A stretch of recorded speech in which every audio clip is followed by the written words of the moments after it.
Nilagay mo.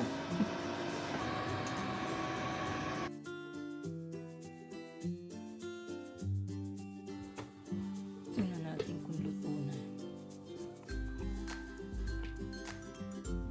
Tingnan natin. Hap.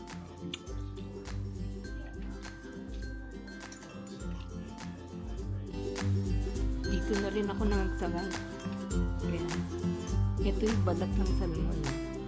Yung maitim. Balat ng salmon. Kasi sayang naman yung salmon oil. So, lagyan natin ng kanin. Ha? Balik natin ito. Basta maluto. 2 minutes na lang.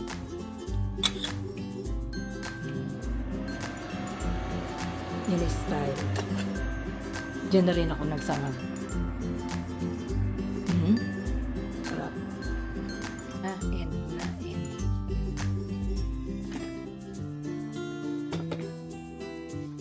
Haluin natin yung sinunod natin.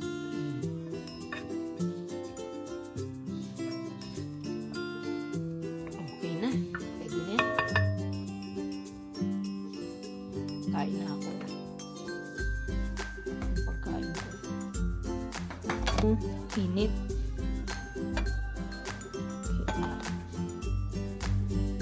Init mo na. Taso ata ako. Yan, tama na yan sa akin.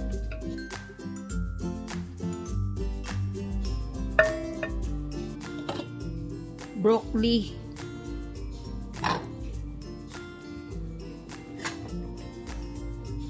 Kata na isang broccoli.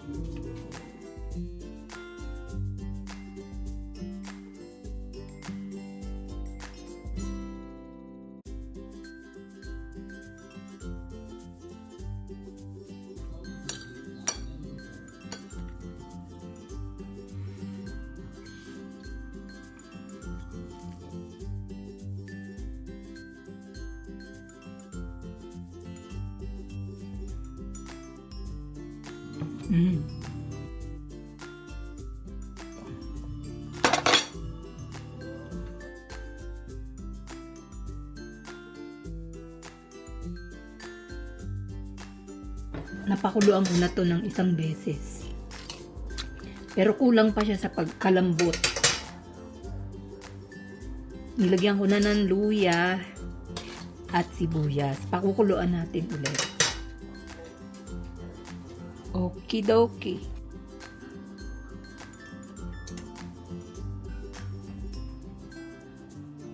Nasa pressure cooker siya.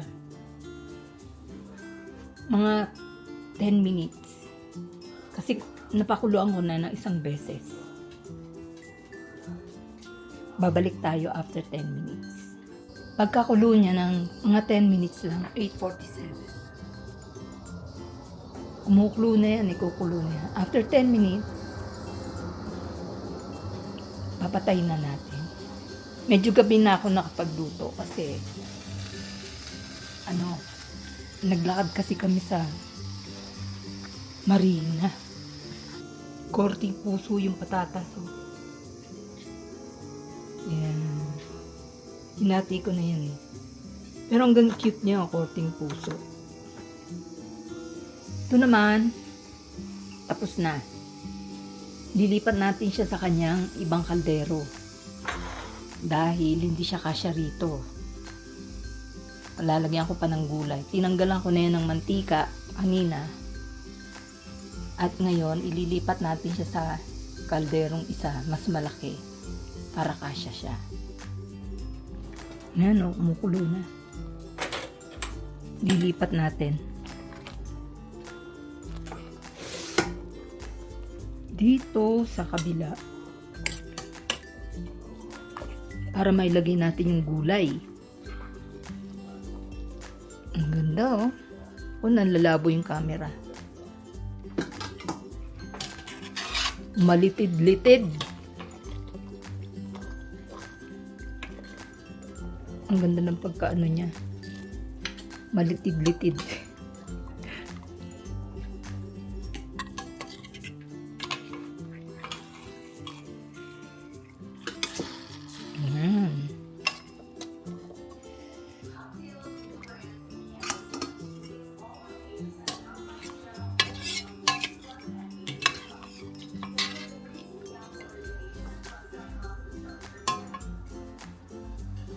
Dami pa rin yatang mantika. Gusto ko tanggalin pa. Sandali lang tatanggalin.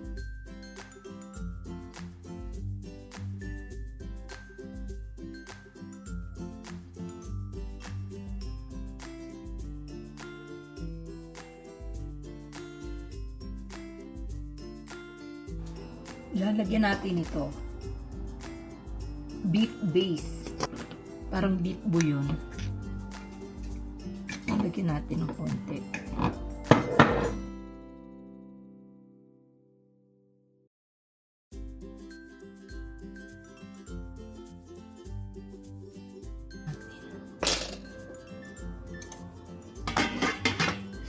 Takpan muna natin. Itong gulay na patatas at ang repolyo. Ito naman, sibuyas. Yan lang ilalagay natin. Mukulo na. Uy, ulit. Yan natin yung patatas.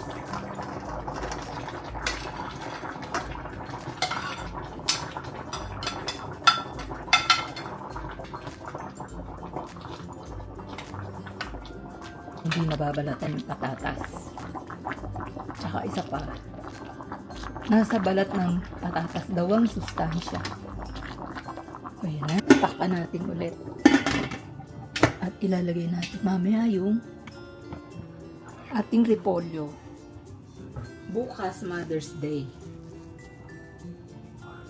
Kaya Happy Mother's Day po sa lahat ng nanay na nanonood.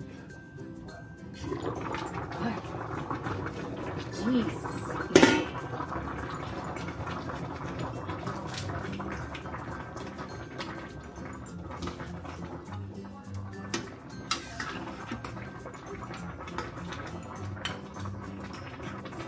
Lalagyan natin siya ng konting patis. Konti lang.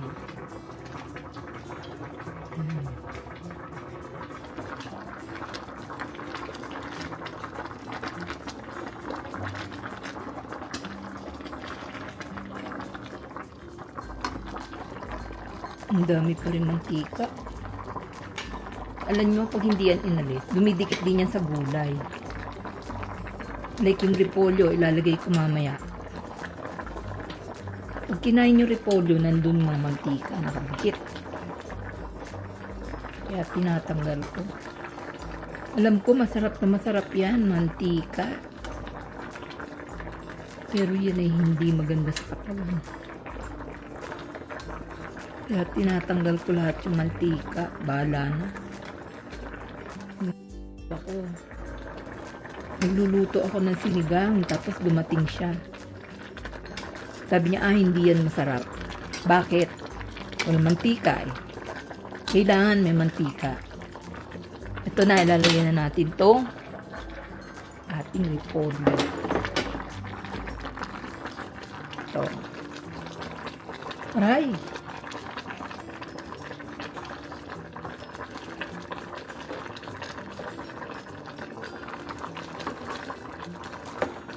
Ang lalaki ng hiwa.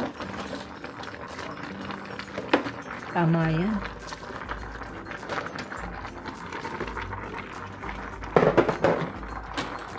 Lulubog lang natin yan tapos tama na.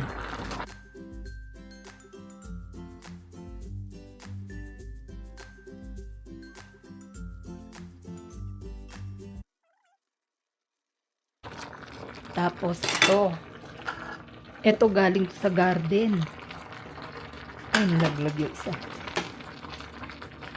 Galing yan doon sa aking munting taniman. Takpan natin para maluto. Ito cherry po, oh. Binili ko sa naawa kasi ko kaya bumili ako sa kanya. Wala yata bumibili. Pumili. Marami yan, kinain ko na. Yan na, buksan natin. Luto na.